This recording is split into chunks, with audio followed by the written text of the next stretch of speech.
Saints. My name is Marianne Ushi. Hi Saints, my name is Jeffrey. I am Marianne Auta. I am Bivan Tessie.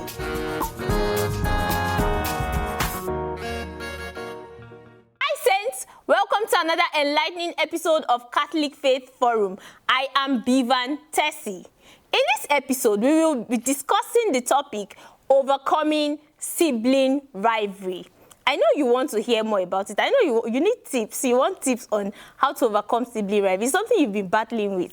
Our guest is well seated and ready to share some tips on this topic. Don't go anywhere. We'll be right back.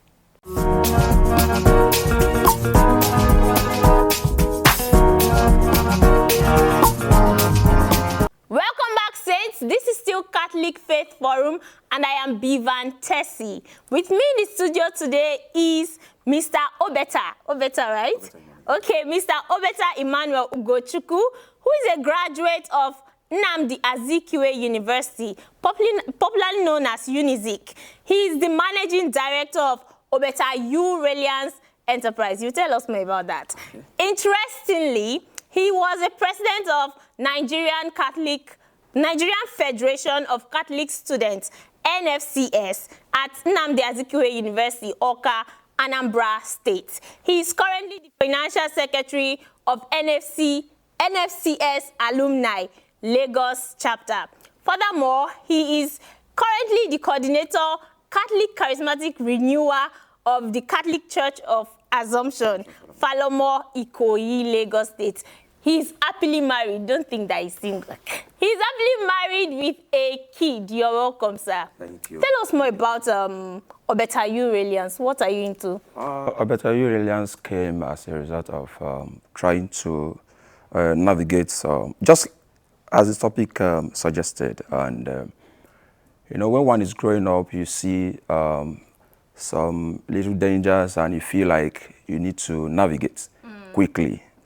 And you have to start building something in your brain, you know. Even though when I was in school, I know that I'm going to be a business. So Obeta U Reliance came as a result of such experience, and I feel I should enter into business. Okay. So Obeta U Reliance is just a company where I import goods, especially on factions, footwears, and clothes exclusively. That's wonderful. In case you're looking for any footwear next time, Obeta U Reliance is your shop plug. Exactly. All right, let's get right into the topic. Okay. Sibling rivalry. What is sibling rivalry? Sibling rivalry is actually an inevitable. I use inevitable because it occurs almost every day and in almost every family. Every other time. Yeah. So the competition, inevitable competition. And this animosity that's usually occur in every family. Okay. So that is what I think. It's an inevitable feeling, yes, something that would happen. Exactly. So long as you are living among siblings. It always occur. Okay, so what do you think causes sibling rivalry? Since it is inevitable. There is this, I don't know whether it's an inbuilt or maybe God created it in man, but I just feel there's this kind of jealousy that occur in man. You know, when you see that this sibling is a bit maybe better, brighter, smarter, or whatever than you. So there's this tendency of her hand having these. Exactly. Yeah. Why should it be him? It's not the same father and mother, so why is it that? So it can cause that. So we could say jealousy.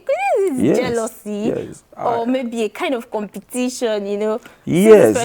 You know when that is like a sense of you are having that sense that I'm competing with this guy. I'm competing with this person, but it's not supposed to be so. It's just like it's just a human form and that nature in man. That make you feel that this guy shouldn't be better than I am.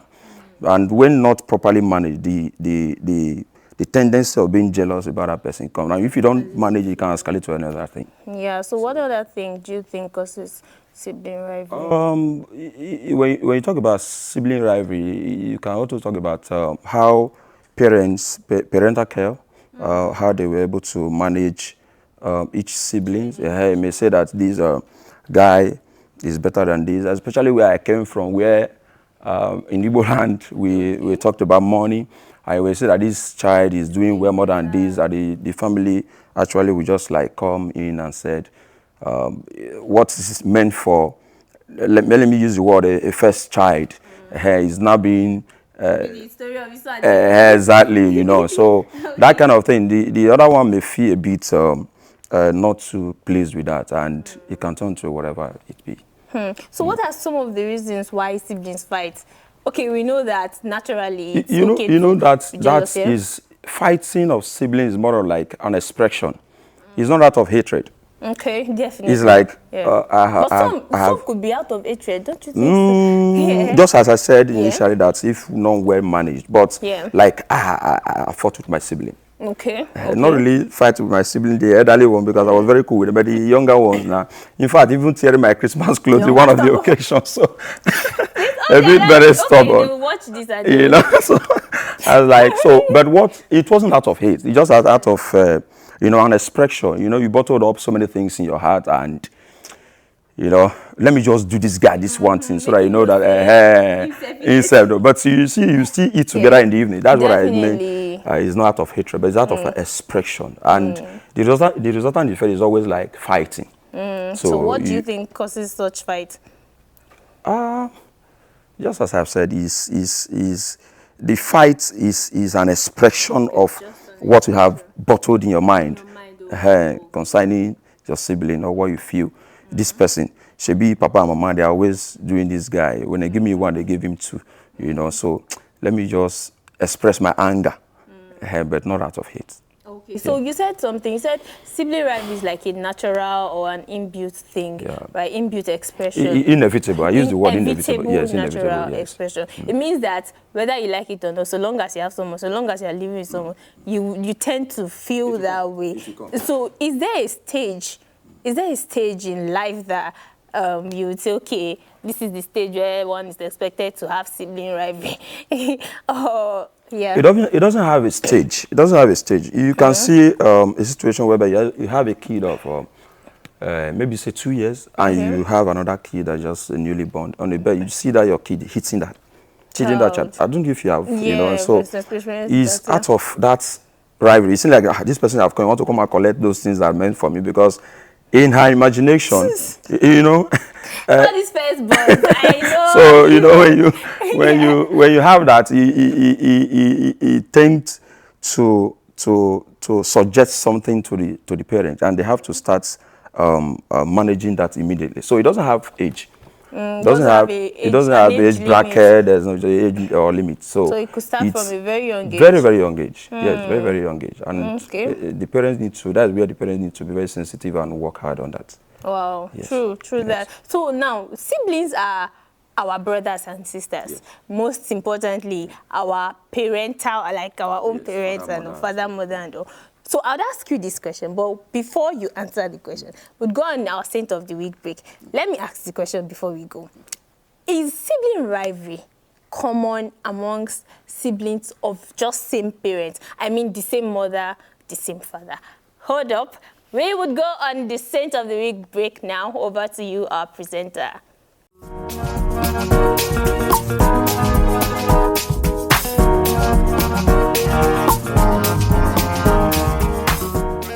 St. Lolo, St. Lawrence Deacon and Martyr. We take a swing back to the heart of ancient Rome to meet a man of courage, faith, and unwavering devotion. St. Lawrence Deacon and Martyr. The story of this particular saint unfolds in the 3rd century, and at this time, the Roman Empire at its zenith viewed Christianity with suspicion, even seeing it as a threat to the established order. It was in this climate of fear and uncertainty that Lawrence emerged a beacon of hope and resilience. How will people see you when you're dead? Think about that. Lawrence, a young man of Spanish origin, rose through the ranks of the church in Rome, eventually becoming one of the 7 deacons. These deacons were entrusted with the administration of the church's charitable works, caring for the poor, the widowed, and the orphaned. Lawrence's role was particularly significant as he was responsible for the church's treasuries and the distributions of alms. A lot of people might hide away from treasurer's post because you feel like you chop the money, but then take a leaf from St. Lawrence. He was known for his generosity and compassion, earning the love and respect of the Roman populace. The Emperor Valerian, seeking to bolster his coffers and suppress the growing influence of Christianity, issued a decree demanding the surrender of all church property. He, however, believed wrongly that the church possessed vast riches. He ordered Lawrence to hand over these supposed treasures. Lawrence, however, resourceful and quick-witted, requested for a few days to gather the church's wealth. During those intervening days, Lawrence embarked on a remarkable mission. Guess what he did? He gathered not gold and silver, but the true treasures of the church, the poor, the crippled, the blind, and even the suffering. These were the church's true riches, he reasoned, its most valuable assets. When the emperor demanded the church's wealth, Lawrence presented this multitude of people, proclaimed them to be the church's treasure. April Fool. The emperor, enraged by this act of defiance, was not amused. He saw Lawrence's action not as a display of charity, but as an act of open rebellion. He, however, condemned Lawrence to a gruesome death. Legend also has it that Lawrence was martyred by being roasted alive on a gridiron. Even in the midst of this horrific torture, Lawrence remained steadfast in his faith. He is said to have joked with his executioners, telling them, "I'm well not done on this side. Turn me over." Lawrence's courage in the face and unimaginable suffering, his unwavering faith, and his commitment to the poor and marginalized cemented his place as one of the most reverend saints of the church. His martyrdom became a symbol of resistance against tyranny and a testament to the enduring power of faith. His story has resonated through centuries, inspiring countless acts of charity and devotion, and he is the patron saint of deacons, librarians, cooks, and many other professions. His feast day is, however, celebrated on the 10th of August, and he is celebrated around the world. St. Lawrence's life, though tragically cut short, serves as a powerful reminder of the importance of standing up for what is right and of caring for those in need and of remaining true to one's convictions, even in the face of death. He is a testament to the enduring power of faith and the strength of the human spirit. He is the patron saint of deacons, librarians, cooks, and many other professions. St. Lawrence, pray for us.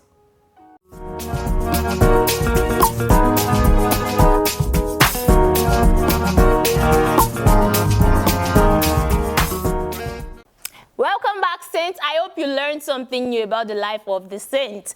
All right, Mr. Obeta is in the studio with us, and he's been talking about sibling rivalry. We have been talking about sibling rivalry. I asked a question before we went on the break.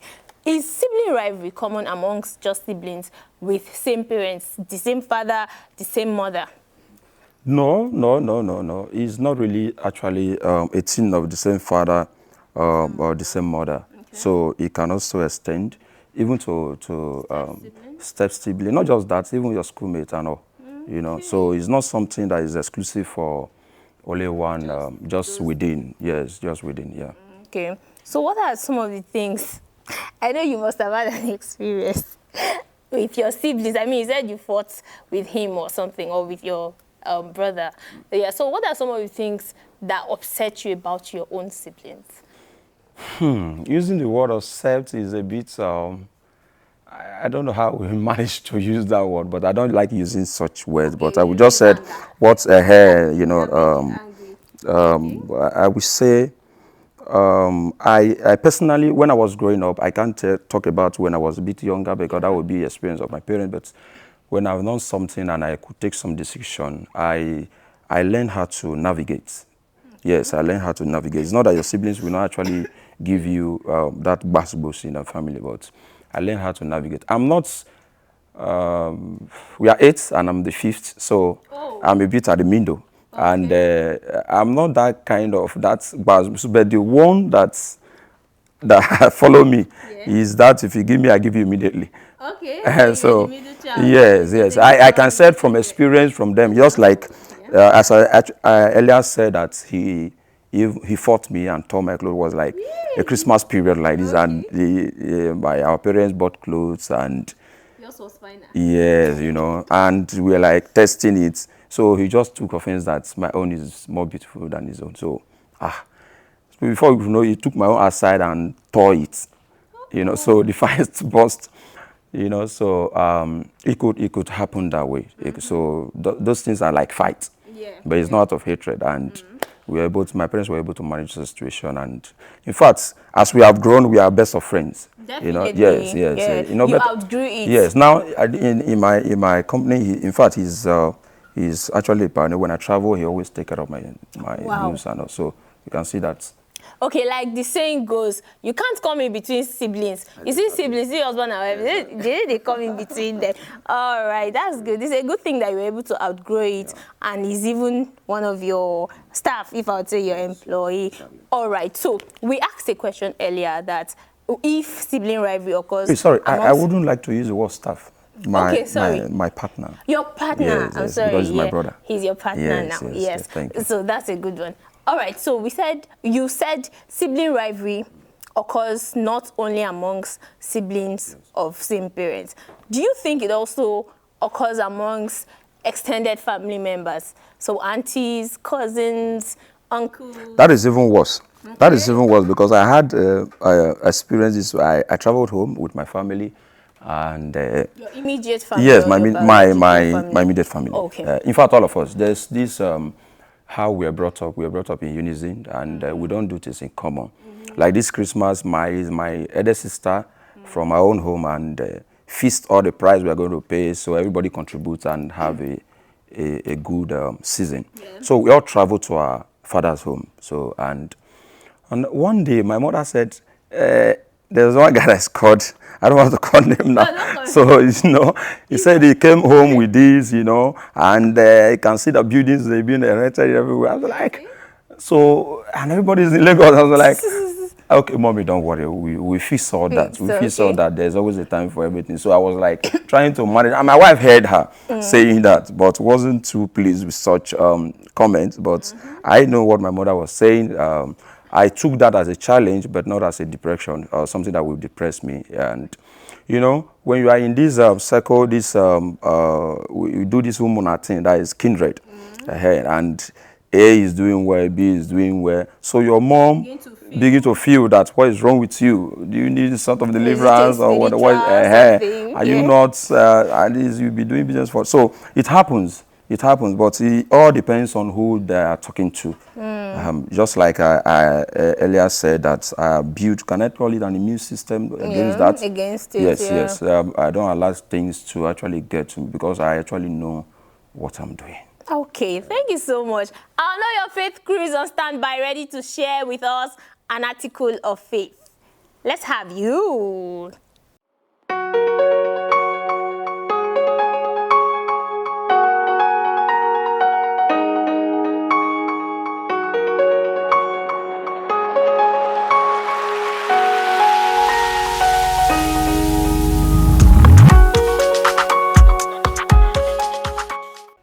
You will agree with me that life in Nigeria can feel like trying to charge your phone without NEPA lights. It's frustrating, right?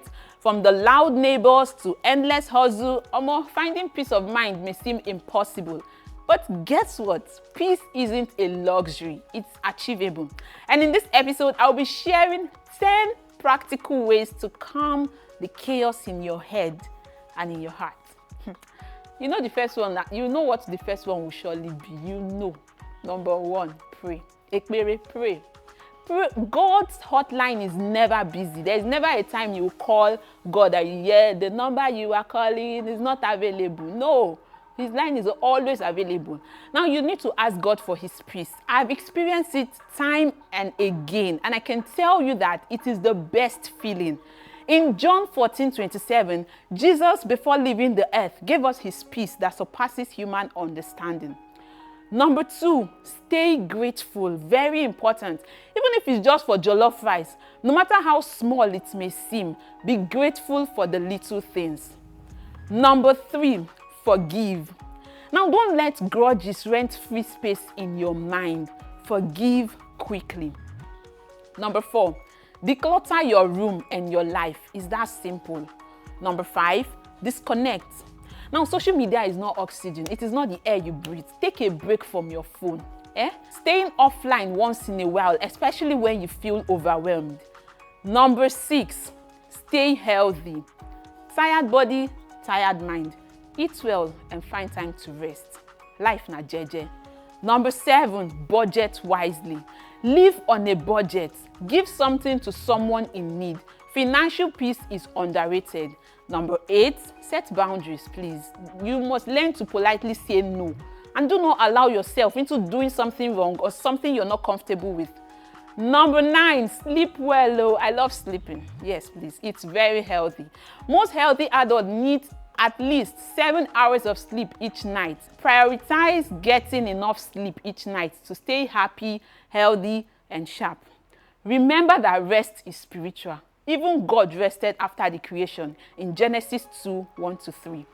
Number 10, laugh. Like laugh. Life is already too serious. I don't know why you're carrying serious face up and down. Please laugh. Experts confirm that laughter boosts your immune system, enhances your memory and learning abilities. It relieves tension, decreases anxiety and stress. It also puts you at ease and fosters unity. Life is already hard. Please laugh. Laugh small. Now, peace of mind is not reserved for monks or special people. It is yours to claim. You have to start small, stay consistent, and remember, a peaceful heart makes even Lagos traffic bearable. Thank you so much for watching till this point, and I have a question for you as always. Okay. Does Elefachi's smile make you smile? Yes, no. Should there be no? No. Is yes or yes? There's no no. Is yes or yes? I'll be waiting to read for you in the comment section. God bless you as always. I am Elefachi, and until next time, be bold, be Catholic. Bye.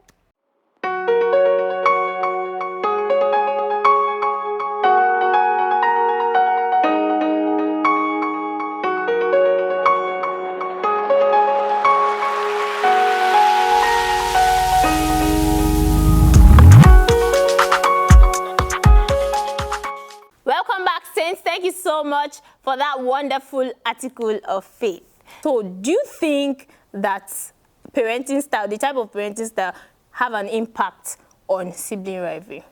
Yes, yes. I would say yes, especially this word is so common, having this parents having this a favored child, favoritism.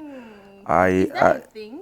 Yeah, I would say it is not healthy, but you can say a fair treatment. Okay. You know, there's this when you use fair treatment for each, everybody is not equal. Yeah. Using fair treatment is that knowing this person's strength. Yes. A has the strength, and B, I can sing well, but I cannot write. So the ability to manage a singer and ability to manage a writer make them feel so important in family is very good. But when you have this favored child, so when they grow out of hatred, and that my parent didn't value my input. You know, whatever I say, I'm always angry. So in fact, I have a sibling that almost have such. And I use almost because we were able to manage it when we were still growing. So she felt that everybody hates her, you know. She felt that whatever she does doesn't make sense to anyone. But we're able to say, yes, exactly. So, and one of the things that whatever she demands is provided immediately. It's not that she don't have, she has. So, you know, this attention was not actually dropped, because if not done that way, and if not resolved quickly, it may lead to other things, especially seceding. She may just try to be in her share. So parenting, I think that fair, I will use the word fair treatment on all children, fair treatment. So that we not enhance this rivalry that may cause damage in the future. But you know, a lot of times parents don't agree. They will never agree that they have a favorite child. but their action, you can see the actions, and you may say, I don't have, but your action is speaking louder than your words, you know. Okay, but what if the parents didn't actually have at the time you were asking, and maybe your other sibling, or in the case of your other sibling, they had, and they provide. So you begin it seems to you are talking to me directly because our first daughter and our first son. In fact, in tomorrow I still call it, when I finish my PA money, you know. So when we are growing, we were a bit struggled, not like them that everything was provided in gold, you know, platter of gold. But that doesn't mature to any rivalry because it's something that needs to be managed because this is blood. You cannot actually separate it. You can't separate. So, but parents should be very, very careful in dealing with their children. Especially all these parents that used to deny that they don't have Especially you see these firstborn and first daughters, first son and first daughter. There is this, I don't know what is so much special about them, but let me not speak about them because they are. They just have this. They will assume your father's post and be doing anyhow. But all these firstborns, yeah, you put our parents. All right. So, in talking about sibling rivalry, as much as you can't take away the role of the parents, you cannot also take away the role of you as an individual, you as the sibling. That's true. What roles do you think, or what are some ways do you think that siblings can, you know, resolve disagreements amongst themselves without necessarily involving their parents? You know, in those days, like me, I'm not going to lie. Then, when we were growing up, any little touch, because my mom didn't want my elder siblings to hit us. So, but any day so it gave us like an edge. You get? So any day she tries to hit us, we just shout, "Mommy!" and then my mommy will rush to me. What is it? You know? It wasn't necessary. Growing up, I realized that all of those wasn't necessary. There's a way you can actually talk. So, what are some ways you think that siblings? okay, I will say an open conversation, a discussion. You can just summon courage. The person will not kill you, whether it's older or the younger. You can just open. You want to find a stand. You want to find a ground, and so that you can live peacefully among each other. So I think an open conversation we help, and the person will be able to say his or her mind and feel. And secondly, I will say you mustn't be more focused on your siblings. You can get other friends that appreciate you better. It's not that they appreciate you better. It doesn't mean that they're not your sibling, but you know, whatever you do, they appreciate you very well. So you can find other friends, and also you can change your ideology about them. You know, you can choose to ignore. Yes, you can choose to. So these are the ways. There's so many ways you can use, and you know, to defeat such. I call it a struggle. It is actually. I call it a struggle. So it is, there's so many ways you can use to. Looking at the fact that the person is blood, you cannot take them away. You can't. But they can be very, because some siblings are a pin. I mean, a pin in the butt, or a pin in, I don't know how to put it, but they are. Okay, so sir, from your personal experience, I mean, you've had an experience of it and all. Could you give us maybe more tips on how we can get to understand our siblings better and try to, you know, let's just be. You know, I would say growing is something of continuous, and it's not like by size, but by maturity is not by size, but by what you do and what people say and how you manage things, you know. So I would say my experience wasn't too fair. It was a bit rough, which I may not by. Yeah, you wouldn't want. I wouldn't like to go because of emotion. So, but what I did was I looked at the situation. If I follow these rules, it's not going to help me. Yes, because I felt I could draw water from that well, but I feel that well was locked. It was, yeah. Do you understand? So I have to, So I have to dig my own well, because I found out that the space is much. So just go out of your way and dig your way. That's why I said that's what resulted to my company's name. So for you to always get it right, don't always focus on your circle. You can move out. Yeah. You can move out. So it was so rough actually that in my second year I choose not to ask anybody for money anymore. And it's not. So you know, when you go through a system whereby you were able to train yourself, so there's no rock you can break. True. So, Wow. so is one of the things I would just advise people. The land is very green, so go and till your land. Yes, go and till your land. Go and invest in yourself. Mind your business, and whatever that comes to family, take it that way. And Yes. always know that peace. Yes, is, exactly. Peace In fact, golden, it generates your own internal peace unknowingly, because you don't disturb any person. You don't want to be disappointed. Personally, I don't like to be disappointed, so I don't expect anything from anybody. So I say in my second year, I choose not to expect even a dime from anyone. If he comes, I will just appreciate. If he don't come, I work my way out. So I can leave school for 2 weeks and go and hustle.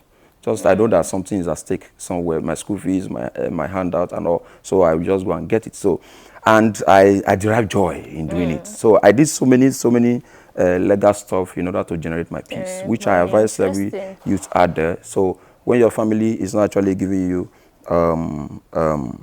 a place, actually a soft landing, you can also land yourself softly. Learn to land. But It's there's been an interesting, there's this saying that said, okay. Nobody owes you anything.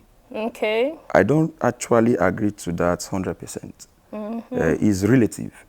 It's relative. I would say you owe your family a lot. Okay. Yes, because you can't actually separate your family from yourself. So in as much that the word said you don't owe any person, but make sure you contribute to the growth of your family. Because without your family, you can't grow to the level, whatever level you are, without your family, you can't grow. So. Wow, Saints, it's been an interesting ride so far. Thank you very much, Mr. Obeta, for sharing your experience and for sharing tips with us.